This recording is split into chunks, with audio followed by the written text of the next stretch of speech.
Hello guys, कस्तो हुनुहुन्छ तपाईँ? सोच्नुहुन्छ कि यिनीहरू बिहान बिहान कहाँ गइरहेछ? सही पकड़े हैं। म मेरो साथी यो काजु किसमिस खाँदै गइरहेको छु स्कुलमा। तपाईँहरू सोध्नुहुन्छ कि हामी स्कुलमा किन गइरहेको छु? त हाम्रो स्कुलमा एडमिसन खुलेछ, त्यही कारणले हामी गाउँ गाउँमा गएर जानकारी गराइरहेको छौँ। त्यसपछि हामी आयो स्कुलमा आएपछि हामीहरू आफ्नो स्कुलको ब्यानर लिएर गाउँ गाउँमा घुम्न थाले।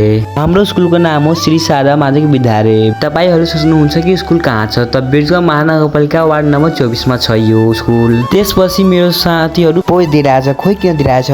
कौन है ये लोग? कहाँ से आते हैं? त्यसपछि मलाई यति खुसी लाग्यो। तपाईँ भन्नुहुन्छ किन यसलाई खुसी लाग्यो? किनकि सबैभन्दा अगाडि म थिएँ, त्यसपछि सरहरू, त्यसपछि स्टुडेन्टहरू थियो। यो हेर्दा मलाई यति खुसी लाग्यो। सर भन्नुभयो गएर पछाडि लाग्ला।